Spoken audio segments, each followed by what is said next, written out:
Hello दोस्तों, ए level course को लेकर के आपके जो भी क्वेश्चंस रहते हैं, जो भी डाउट्स रहते हैं, वो सारे हम इस वीडियो में कवर करेंगे। क्या ए लेवल की फीस रहती है, क्या उसका स्ट्रक्चर रहता है, एग्जाम पैटर्न कैसा रहता है, उसके थ्योरी एग्जाम्स कैसे होते हैं, उसके प्रैक्टिकल एग्जाम्स कैसे होते हैं, उसकी टोटल फीस कितनी होती है, कैसे प्रोजेक्ट सबमिट करते हैं, क्या एलिजिबिलिटी है, ये सारे क्वेश्चंस के आंसर आज हम लोग इस वीडियो में जानेंगे। बात करें यहाँ पर सबसे पहले कि ए लेवल अगर आप करना चाहते हैं तो उसके लिए एलिजिबिलिटी क्या होनी चाहिए, क्या है मिनिमम क्वालिफिकेशन क्या होनी चाहिए। आप तो आप जो ए लेवल कोर्स है उसको आप अगर आप ग्रेजुएशन आपने कंप्लीट कर ली है तो आप ए लेवल कोर्स कर सकते हैं।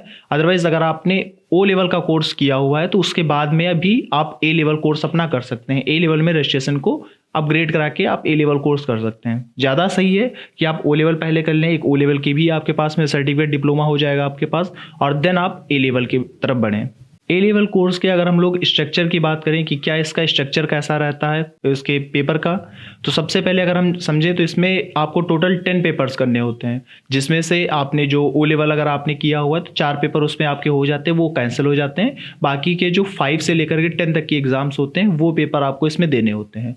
उसी के साथ में इसमें आप 2 प्रोजेक्ट भी सबमिट करेंगे, और क्योंकि आपने ओ लेवल किया हुआ है तो आपको बाद में सिर्फ एक प्रैक्टिकल एग्जाम देना होता है। अगर आपने ओ लेवल नहीं किया है, डायरेक्ट अगर आप ए लेवल कर रहे हैं तो आप 4 प्रैक्टिकल पहले देंगे, जो पहले, दूसरे, तीसरे, चौथे पेपर के होंगे, और 5th, 6th और 7th पेपर को मिला करके आपको एक प्रैक्टिकल देना होता है। टोटल इसमें 5 प्रैक्टिकल्स आपको देने होते हैं, 10 पेपर्स इसके टोटल होते हैं, और इसमें 2 प्रोजेक्ट्स आपको सबमिट करने होते हैं। एक मिनी प्रोजेक्ट होता है जो कि अगर ओ लेवल कर रहे हो तो उसमें सबमिट कर देते हैं, और एक आपका मेजर प्रोजेक्ट होता है। ए लेवल की सिलेबस के बारे में अगर हम लोग समझें, इसमें सबसे पहले जो 4 पेपर आपके होते हैं वो ओ लेवल से ही लिए गए होते हैं। जो आपने अगर ओ लेवल दिया तो 4 पेपर अगर आपने दिए हुए हैं तो वो आपके लेस हो जाते हैं, वो नहीं देने होते हैं।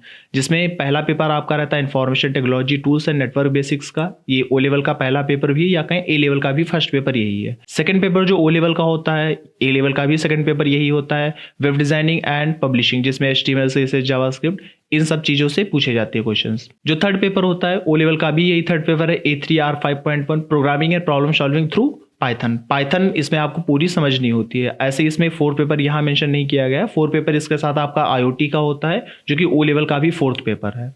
देन इसके बाद से ए लेवल के आपके पेपर स्टार्ट हो जाते हैं, जिसमें पहला जो आपका पेपर रहेगा, अगर हम कहें ओ लेवल किया हुआ तो फर्स्ट पेपर आपको देना होगा data structure through object oriented programming language, जिसमें आप प्रोग्रामिंग लैंग्वेज होती क्या है, उसके क्या फंक्शंस होते हैं, उसके साथ में आप इसमें C++ प्रोग्रामिंग लैंग्वेज को भी इसमें पढ़ते हैं। 6 पेपर जो है ये 2 पार्ट में एक तरीके से डिवाइड किया गया है। फर्स्ट पार्ट इसका कंप्यूटर ऑर्गेनाइजेशन है, जिसमें हम समझते हैं मेमोरी यूनिट्स कैसे बनती हैं, कैसे कंप्यूटर ऑर्गेनाइज होता है। सेकंड में हम लोग ऑपरेटिंग सिस्टम पढ़ते हैं, लिनक्स के बारे में। जो 7 आपका पेपर होता है, 7th पेपर में डेटाबेस टेक्नोलॉजीज के बारे में हम लोग पढ़ रहे होते हैं, SQL क्या होती है, NoSQL क्या होती है, ये सारी चीज़ें इसमें पढ़ते हैं। जो 8th पेपर हमारा होता है उसमें हम लोग system analysis and design and testing, इसके बारे में हम लोग समझते हैं अपने 8th पेपर के अंदर। लास्ट के जो 2 पेपर होते हैं 9 और 10, उसमें से आप कोई भी 2 पेपर नहीं कर सकते हैं। ये आपके पास में 4 आपको सेक्शंस दिए गए हैं, इनमें से कोई एक सेक्शन चूज करके आप उसके दोनों पेपर को कर सकते हैं। अगर आपको 9 पेपर अप्लाई करना है, अगर आपने ये वाला सेक्शन इसमें चूज किया हुआ है तो इसमें आप big data analytics using Hadoop, second में डेटा साइंस यूजिंग पाइथन, ये आपको चूज करना होगा। अगर आपने सेकंड पार्ट आपने चूज किया है तो आपको 9 पेपर में वेब एप्लीकेशन यूजिंग PHP को पढ़ना होगा। वहीं 10 पेपर में जो 10th पेपर आपका होगा इसमें full stack web applications using MVC framework के बारे में आपको समझना होगा। अगर आपने इसके आगे वाला ग्रुप चूज किया हुआ है तो इसमें नेटवर्क मैनेजमेंट आपको पढ़ना होगा। अगर आप इंफॉर्मेशन सिक्योरिटी में जाना चाहते हैं तो ये ग्रुप आप चूज कर सकते हैं।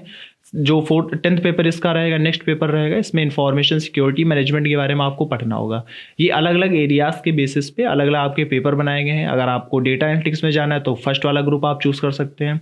वहीं अगर आपको वेब एप्लीकेशन डेवलपमेंट की तरफ जाना है तो आप ये सेकंड वाला ग्रुप चूज कर सकते हैं। इंफॉर्मेशन सिक्योरिटी की तरफ जाना है तो आप थर्ड वाला ग्रुप चूज कर सकते हैं। वहीं अगर इंटरनेट ऑफ थिंग्स IoT की फील्ड में अगर आपको अपना करियर आगे बनाना है तो आप ये लास्ट वाला आप ग्रुप इसमें चूज कर सकते हैं। तो ये आपके टोटल 10 पेपर रहेंगे, जिसमें से जो लास्ट के 9 और 10 होते हैं वो 2 इसमें से आपको इस ग्रुप में से चूज करने होते हैं। वहीं जो उसके पहले के सारे पेपर्स होते हैं वो ये आपके पास में है। अगर ए लेवल के एग्जाम पैटर्न की हम लोग बात करें तो देखिएगा, ए लेवल का जो एग्जाम पैटर्न होता है वो जैसे ओ लेवल का होता है वैसे ही 2 पार्ट में डिवाइडेड होता है, जिसमें फर्स्ट पार्ट में हमारा थ्योरी एग्जाम होता है। यहाँ पर भी अगर 5 से लेकर के 10 तक की हम लोग जो थ्योरी एग्जाम्स होते हैं लेवल के, उनकी अगर बात करें कि पेपर 5 से लेके 10 पेपर तक की कैसा एग्जाम आपका आएगा, तो टोटल ये 3 हावर्स का आपका एग्ज़ाम होता है, 3 घंटे का आपका टोटल एग्ज़ाम रहेगा। मोड ऑफ एग्ज़ाम जो होता है ये आपका ऑफलाइन ही एग्ज़ाम एक तरीके से होगा। अगर हम देखें वहाँ पर पेपर आपको कैसे मिलेगा, तो 2 पार्ट में आपका पेपर मिल रहा होगा। पहले पार्ट में आपके 40 क्वेश्चंस होंगे, 10 एमसीक्यूज होते हैं, 10 ट्रू फॉल्स होते हैं, 10 मैचिंग के होते हैं और 10 फिल इन द ब्लैंक्स के होते हैं। और टोटल जो वो सारे जो क्वेश्चंस होते हैं 1-1 मार्क्स के होते हैं। टोटल आपको 40 मार्क्स का आपको ये पहला पार्ट इसका मिलता है। जो सेकंड पार्ट होता है उसमें आपको 5 क्वेश्चंस दिए जाते हैं, जिसमें से कोई 4 आपको क्वेश्चंस करने होते हैं, जो हर क्वेश्चन 15 मार्क्स का होता है, जिसमें से आपको टोटल 60 मार्क्स मिल रहे होते हैं। मैक्सिमम मार्क्स की अगर हम लोग बात करें तो यहाँ पे 100 आपके मैक्सिमम मार्क्स होते हैं। वहीं मिनिमम मार्क्स जो होते हैं, पासिंग मार्क्स अगर हम देखें तो वो 33 आपके पास में 33 आपको मिनिमम इसमें स्कोर करना ही होगा।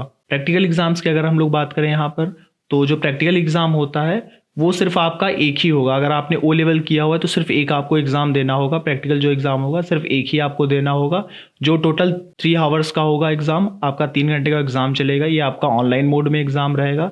इसमें टोटल 3 क्वेश्चंस होंगे, जो कि पेपर 5, 6 और 7 से क्वेश्चंस लिए जाएंगे। टोटल 3 क्वेश्चन होंगे, जिसमें से कोई 2 आपको क्वेश्चन करने होंगे। एक जो क्वेश्चन होगा वो 40 नंबर का होगा। ऐसे ही 2 क्वेश्चन मिलकर के आपके 80 नंबर टोटल बना रहे होंगे और 20 नंबर आपके वाइवा के भी मिलते हैं। मिनिमम पासिंग मार्क्स की बात करें तो इसमें भी जो मिनिमम पासिंग मार्क्स हैं वो भी 33 आपके पास में है। 33 अगर आप गेन करते हैं इसमें तो आप पास हो जाएंगे प्रैक्टिकल में।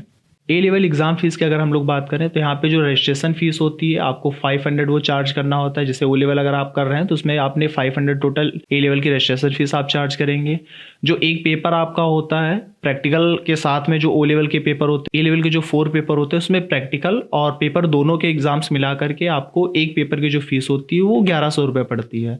ऐसे ही 4 के मिलाकर के आपके 4400 रुपये एग्जाम फीस आपकी हो जाती है। ऐसे ही पेपर 5 से लेकर के अगर हम 10 तक की बात करें कितनी कितनी फीस रहती है, जो ए लेवल में अलग से एग्जाम्स हमें देने पड़ते हैं ओ लेवल करने के बाद में, तो उसकी जो पर पेपर फीस रहती है वो 750 रुपये आपकी फीस रहती है। तो जो टोटल 6 एग्जाम्स आप दे रहे होंगे तो उनकी जो टोटल आपकी फीस होगी वो 4300 रुपये आपको पूरी फीस देनी होगी।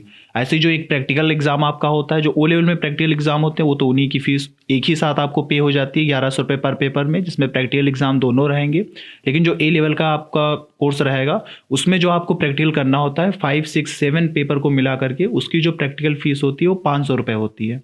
जो मिनी प्रोजेक्ट आप ओ लेवल में सबमिट करते हैं उसकी 100 रुपये फीस होती है, और जो मेजर प्रोजेक्ट आप सबमिट करते हैं ए लेवल के साथ में तो आपकी 1000 रुपये फीस होती है। तो ये टोटल आपकी फीस रहती है जो ए लेवल करते टाइम आपको पे करनी होगी। अगर आप अप्लाई करना चाहते हैं ए लेवल को ऑनलाइन अगर आप अप्लाई करेंगे तो student.nilet.gov.in इस साइट पर जाएंगे। यहाँ से CCC, O level, A level इन सब के आप एग्जाम्स यहाँ से अप्लाई कर सकते हैं। एडमिट कार्ड अपने यहाँ से ही डाउनलोड कर पाएंगे और जो सर्टिफिकेट रहेगा उसको भी यहीं से आप डाउनलोड कर सकेंगे। ग्रेड सिस्टम की बात करें तो जो अलग अलग आपके पेपर होते हैं उन सब में भी ग्रेड ऐसा ही होता है, और जो पेपर मिला करके आपको जो कंबाइन करके जब आपका फाइनल आपको सर्टिफिकेट दिया जाता है उसमें भी जो ग्रेड होते हैं वो भी इसी तरीके से मिलते हैं। अगर आपने 50 से कम स्कोर किया हुआ है तो आप फेल हो जाते हैं उस टाइम पर। अगर 50 से 54 तक की आपने स्कोर किया हुआ है तो आपको डी ग्रेड उस टाइम पर मिल रहा होता है। वहीं अगर 55 से 64 तक की आप अगर गेन करेंगे तो आपको सी ग्रेड मिलेगा। 65 से लेकर के 74 तक की आपको बी ग्रेड मिलेगा। 75 से 84 तक की आपको ए ग्रेड, और 85 या उससे ऊपर अगर आप स्कोर करते हैं तो आपको एस ग्रेड यहाँ पर मिल रहा होता है। ये कंप्लीट इन्फॉर्मेशन थी ए लेवल कोर्स को लेकर के। अगर कोई भी क्वेरी आपकी रह गई है, कोई भी अगर आपको क्वेश्चन पूछना है ए लेवल को लेकर के या कोई भी अदर कोर्सेज के बारे में, तो आप उसको कमेंट सेक्शन में बता सकते हैं। उसके भी आंसर आपको ज़रूर से मिलेंगे। मिलते हैं नेक्स्ट वीडियो में। Thank you.